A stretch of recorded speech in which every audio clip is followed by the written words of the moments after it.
तो जय हिंद दोस्तों, आप सभी का स्वागत है हमारे YouTube चैनल ड्रीम फौजी पर। तो दोस्तों, जो क्वेरी आ रही थे मैथ के बारे में आप लोगों की, उसी को दूर करने आया हूं भाई। और बुक की बड़ी परेशानी आ रही है भाई बंदों को, और बुक के बारे में हम बता देंगे। बुक के बारे में बता दिया है, और फिर से मैं ये मैथ की बुक मैं फिर साथ में लेके आया हूँ। और इसको कैसे पढ़ना, आप लोग सबसे बड़ी दिक्कत आ रही है कि आप लोग मैथ पढ़ते हैं फिर भूल जाते हैं। जो चैप्टर पढ़ते हैं वो होता है, उसके बाद में अगला चैप्टर जब पढ़ते हैं वो चैप्टर आपका काम खत्म हो जाता है। यही आपके सबसे बड़ी परेशानी आती है। तो भाई बस सिर्फ अभी ये दिखा देता हूँ, ये आर.एस. अग्रवाल वाली बुक है और ये अंकित सर की बुक है।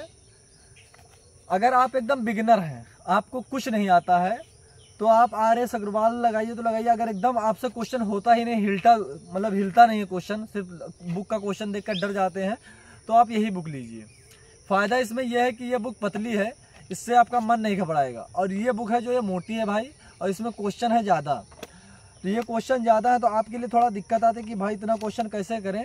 तो अगर आपसे एक भी क्वेश्चन नहीं होता तो आप यही बुक लीजिए, और इस बुक को आप एग्ज़ाम से पहले 7-8 बार ख़त्म करना है। कैसे ख़त्म करना है उसी के बारे में हम बात करेंगे। सबसे पहली बात, आप किसी भी ना किसी तो टीचर से ऑनलाइन या ऑफलाइन पढ़ ही रहे हैं। मैंने इसके बारे में भी एक वीडियो बनाया था और उसमें कहा था कि अगर आप लोग से हो सके तो मैथ ऑफलाइन पढ़ लीजिए। लेकिन आपका समय नहीं है, बहुत से बंदों के पास वो क्वेश्चन जो पढ़ते हैं भूलते हैं। तो अगर आप ऑनलाइन पढ़ रहे हैं तो सबसे बेहतर तरीका ये है कि आप जिस भी टीचर से पढ़ेंगे उसका नोट्स आप ज़रूर बनाइए। और जो नोट्स बनाइए, जैसे मान लो 50 क्वेश्चन उन्होंने पूरे चैप्टर में लगवाया है, या 60 या 70 क्वेश्चन लगवा दिए उन्होंने। जो 70 क्वेश्चन आपने लगाया, जब एक चैप्टर खत्म हो जाएगा उसके बाद में आपकी स्टार्ट होगी मैथ की पढ़ाई। एक चैप्टर आपको पढ़ना है डेली। जो स्टार्टिंग में पढ़ाएं 10 सवाल 12 सवाल, उस 10-12 सवाल को आपको डेली का डेली रिवीजन कर लेना है 1 से 2 बार। उसके बाद में जब चैप्टर खत्म हो जाए तब आप बैठिए। अब उस दिन से आपको डेली का टारगेट रखना है 50 क्वेश्चन का। 50 क्वेश्चन आप उनका लगाइए, जो सर ने पढ़ाया उसका आप 50 क्वेश्चन लगा डालिए। वो खत्म हो जाए उसके बाद में आपको बुक लगाना है। बुक कैसे लगाना है, ये 50 क्वेश्चन जो बुक का रहेगा ये आपका अलग रहेगा भाई। प्लस जो आप क्लास का पढ़ेंगे वो तो अलग रहेगा, क्लास का रिवीजन अलग रहेगा। लेकिन इसके 50 क्वेश्चन बुक के तो जरूरी डेली आपको लगाने हैं। और इस बुक में ज़्यादा नहीं, एक चैप्टर में 60 से 70 क्वेश्चन होंगे, उससे ज़्यादा क्वेश्चन नहीं है। अगर 60-70 क्वेश्चन है और आप एकदम बिगिनर हैं, एकदम नए हैं कि आपसे क्वेश्चन नहीं होता, तो आपको 30 क्वेश्चन लगाना है। जो आप 30 क्वेश्चन लगाएंगे, और उस ज़्यादा दिन तक 30 क्वेश्चन नहीं लगाना, आपको 8 से 10 दिन तक 30 क्वेश्चन लगाना है। उसके बाद में आपके क्वेश्चन बढ़ जाएंगे, आपके क्वेश्चन हो जाएंगे 50। तो जो 50 क्वेश्चन आपके हो जाएंगे डेली जब लगाओगे, और उसके बाद में जो आप पढ़ रहे हैं डेली का डेली पढ़ेंगे। और जो आप समस्या रही भूलने की, तो जैसे आपका 50 क्वेश्चन इसमें है, मान के चलो 70 क्वेश्चन है, आपने 50 क्वेश्चन लगा डाला, जो 20 बचे अगले दिन 20 उसको लगाए, अगला फिर लगाए। आप अगला चैप्टर पढ़ रहे हैं, उसके साथ में आपको फिर समय मिलेगा ना। 50 क्वेश्चन आप लाएंगे कहाँ से, तो फिर से आपको पीछे ही रिवीजन आके करना है। मतलब जब डेली का 50 क्वेश्चन लगाओगे तो अगला चैप्टर के साथ में तुम पिछला चैप्टर साथ में लगाते रहोगे। आपको 50 क्वेश्चन लगाने हैं। 15 दिन तक आप ऐसे पढ़ोगे। जब एक चैप्टर का कम से कम, जब 3 चैप्टर आप पढ़ चुकोगे तो वही एक चैप्टर आपका 3 से 4 बार खत्म हो जाएगा तब तक। और जब 3-4 बार भाई आपका खत्म होगा ना, तो आप जब मॉक टेस्ट लगाओगे तो आपके क्वेश्चन नहीं फंसेंगे। और आपको मॉक टेस्ट लगाना बहुत ज़रूरी है। कुछ बंदे कह रहे हैं कि भैया अभी हमारा सिलेबस कंप्लीट नहीं हुआ है, हम मॉक टेस्ट कैसे लगाएंगे। मॉक टेस्ट जब लगाओगे तो मॉक टेस्ट में क्या होगा, जो चैप्टर आपने पढ़ लिया उसके क्वेश्चन आपके गलत नहीं होने चाहिए। जो आपने नहीं पढ़ा उसके क्वेश्चन नहीं लग रहे हैं, कोई प्रॉब्लम नहीं।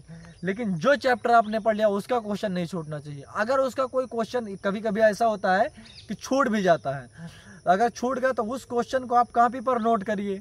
और कॉपी पर नोट करने के बाद में सिस्टम आपका ये होगा, आपको बुक से उस टाइप का क्वेश्चन ढूंढना है। और बुक से उस टाइप का क्वेश्चन, उसी टाइप का कम से कम 8 से 10 क्वेश्चन ढूंढ के लगा देनी है। और कुछ दोस्तों का था मतलब कहना कि किरण से लगाएं। भाई मेरे पास भी किरण है, मैंने किरण लगाया है। लेकिन आप लोगों से अपील है कि आप लोग किरण मत लीजिए, क्योंकि किरण में CGL और CPO लेवल के मेंस सेकंड तक का पेपर होता है। और आप लोग लगाएंगे, उसका क्वेश्चन लगेगा नहीं, आप लोग हताश हो जाते हैं, भाई मुझसे मैथ होता नहीं है। भाई मैथ ऐसे नहीं होगा। मैथ का सिस्टम है, अगर आपको नहीं आता तो आप पतली बुक को लीजिए, और उसी बुक को 10 बुक लगाने से बेहतर उसी बुक को आप 10 बार लगा दें। और जब उसको 10 बार लगाएंगे तो क्वेश्चन होना किस चिड़िया का नाम लेके क्वेश्चन नहीं होगा, होगा ना। लेकिन आप जितना बता रहे भाई उतना रिवीजन करोगे तभी आपका क्वेश्चन मैथ का हो पाएगा। और 15 दिन भाई आप मेरे कहने से इतना फॉलो कर लीजिए, क्योंकि मैं कोई बहुत बड़ा टीचर नहीं हूँ, मैं भी आपकी तरह का स्टूडेंट हूँ। और मेरा जैसे अब सिलेक्शन हुआ है, पिछली बार भी मैंने पेपर निकाल दिया था। कुछ दोस्त कह रहे थे कि आपका फर्स्ट अटेम्प्ट है, सेकंड अटेम्प्ट है, मेरा ये सेकंड अटेम्प्ट था। पहली बार भी मेरा पेपर निकल गया था और मैं फाइनल मेरिट तक पिछली बार भी पहुंच जाता, लेकिन बस परेशानी यह आ गई कि मेरा रनिंग गड़बड़ हो गया था, मैं रनिंग नहीं कर पाया था, क्योंकि उस टाइम मेरा वेट भी ज़्यादा था। और आप लोग पढ़िए, कुछ लोग जो मेडिकल के बारे में आप कह रहे हैं उसके बारे में मैं वीडियो बना दूंगा कि मेडिकल कैसे हुआ था। लेकिन जो मैथ का भाई आप लोग को बता रहा, मैथ ऐसे पढ़ना। और रीजनिंग जो बता रहे, रीजनिंग भी आपको ऐसे ही पढ़ना है। रीजनिंग का प्रैक्टिस सेट लगाना है, और एक बार रीजनिंग का सिलेबस सबसे पहले कंप्लीट कर लो, उसके बाद में प्रैक्टिस सेट लगाओ। और मैथ का आप अगर टेस्ट आपके पास नहीं है तो आप टेक्स्ट बुक पर परचेज करें मैथ, और वहाँ से MTS का जितना क्वेश्चन है आप एक प्रीवियस ईयर पेपर डेली उठाइए, आप लगाइए मैथ का, रीजनिंग का। जब तक सिलेबस कंप्लीट नहीं होता उससे पहले आप 2-3 चैप्टर मैथ के हो जाए, उसके बाद में आप लगाना स्टार्ट कर दीजिए। उससे आपका क्या होगा, स्पीड जो आपकी आने वाली है एग्जाम में कि समय ना कम पड़े, वो आपके मॉक टेस्ट से ही आएगी। आप जो बुक से लगाएंगे इससे आपका थोड़ा स्पीड आएगी और क्वेश्चन में आपका कॉन्सेप्ट क्लियर होगा, और आपका ये हो जाएगा, मन लगेगा कि हाँ इसको मैं लगा सकता हूँ। और जब टेस्ट लगाएंगे आप मोबाइल से, टेक्स्ट बुक पर या बायजूस से, कहीं से भी टेस्ट लगाएंगे, तो उससे आपकी क्वेश्चन की स्पीड आने लगेगी। उसमें समय चलता रहता है कि हाँ इतने समय में हो जाएगा। फिर करता। और सिस्टम ये होना चाहिए कि आपको सबसे पहले रीजनिंग करना है टेस्ट में, उसके बाद में हिंदी GS करना, उसके बाद मैथ लास्ट में करना। और पेपर एक बैग में पूरा नहीं करना है। पेपर आपको सिस्टम रहेगा कि जो आप टेस्ट लगाएंगे उसमें से जो सरल क्वेश्चन होंगे उसको आप करके जाना है, और जो टफ लगेंगे उसको छोड़ के जाना है। उसके बाद में दोबारा आना रिपीट में, तब फिर उसको करना है। और मैथ की क्वेरी भाई जो बता रहा हूँ उतना ही पढ़ो। आप पतली बुक लो, उसी को 10 बार लगाओ। अब 50 क्वेश्चन आपका डेली रहेगा। और 3 बजे एक प्रैक्टिस सेट GS का चलता है RWA पर, आप उस GS वाले को डेली का डेली लीजिए। उससे फ़ायदा क्या होगा कि आपकी GS भी मजबूत हो जाएगी। और मैथ के बारे में भाई मैंने बता दिया है। और रही बात GS की और टाइम मैनेजमेंट की, भाई वीडियो लंबा हो जाएगा, इसलिए भाई इस वीडियो में इतना ही रहने दूंगा। और अगली वीडियो जो मैं बनाऊंगा उस पर ऑल सब्जेक्ट की ये बता दूंगा सिस्टम की टाइम कैसे मैनेज करना है। और मिलते हैं नेक्स्ट वीडियो में, तब तक के लिए जय हिंद, जय भारत।